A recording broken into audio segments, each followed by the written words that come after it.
माध्यमातून वेगळ्या जसं रील्स असतील किंवा कोण पोस्टर बनवते काय प्रकारातून हे सगळे व्यक्त होत होते. मुख्य गोष्ट हीच आहे, आपण पाहिलं असेल गेले 2 दिवस जेव्हा चर्चा सुरू झाली आणि धर्मेंद्र प्रधान यांचा राजीनामा झाला, त्याचवेळी तिथेच केंद्रामध्ये अभिजित दिपके असतील, सौरव दास असतील, ह्या सर्व मंडळींनी अजून एक वचन भाजपच्या सरकारकडून घेतलं होतं, ते म्हणजे सगळ्या FIR मागे घेण्याचं. आपण पाहतात, जेव्हा पहिलंच हे आंदोलन झालं 19 तारखेनंतर 20 तारखेला दिल्लीत जो लाठीचार्ज झाला, उत्स्फूर्तपणे अनेक ठिकाणी तरुणाई बाहेर पडली, अनेक जेनझी असतील, जेन अल्फा असतील, मग मिलेनियल्स असतील, हे सगळे बाहेर पडले रस्त्यावर आणि आपल्या प्रकारे जी आंदोलनं झाली. मला वाटतं 22-23 तारखेच्या आंदोलनामध्ये अनेक लोकांवर FIR झालेले आहेत, काही लोकांना नोटिसा गेलेल्या आहेत, काही लोकांना डिटेन्शनमध्ये ठेवलं होतं, काही मायनर्स पण होते त्याच्यात, 15-16 वर्षाचे विद्यार्थी होते. चेंबूर असेल, RCF असेल, बोईवाडा असेल, वरळी असेल, अनेक ठिकाणी आम्ही जाऊन सोडवलं त्या सगळ्या विद्यार्थ्यांना. तरी देखील नोटिसेस, केसेस ह्या पडत होत्या. आम्ही त्याचवेळी जाहीर केलं होतं की शिवसेना ubt.legal@gmail.com वर आम्हाला ईमेल करा आणि तुमच्यासाठी आम्ही सगळ्या ह्या केसेस विनामूल्य लढू. भाजप आपलं वचन पाळणार की नाही हे आम्हाला माहिती नाही.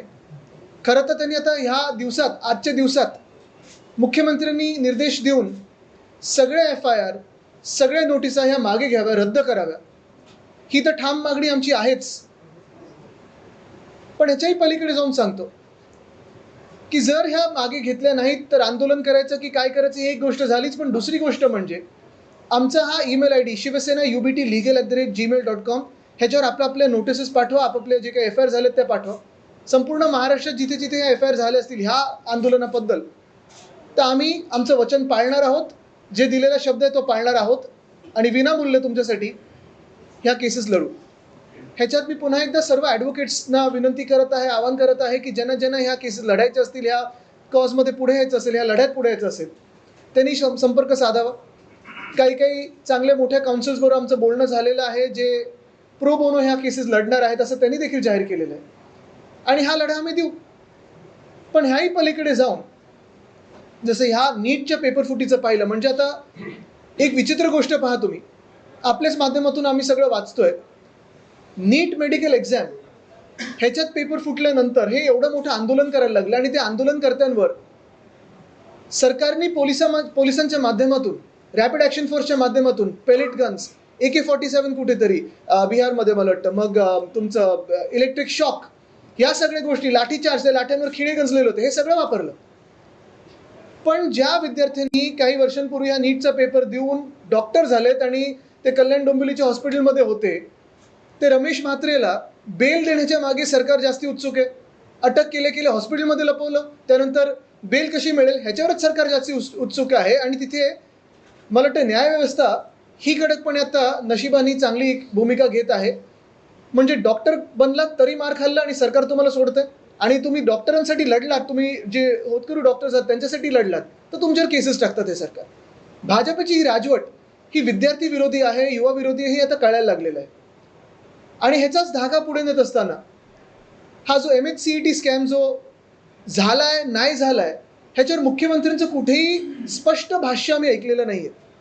नांदेडमधली 2 मुलं आहेत, भाऊ बहीण आहेत मला वाटतं, त्यांचे 12वीतले मार्क बघा आणि मग तुम्ही आत्ता त्यांचं CETचं बघा. तसंच अजून एक भंडारात मला वाटतं केस झालेली आहे.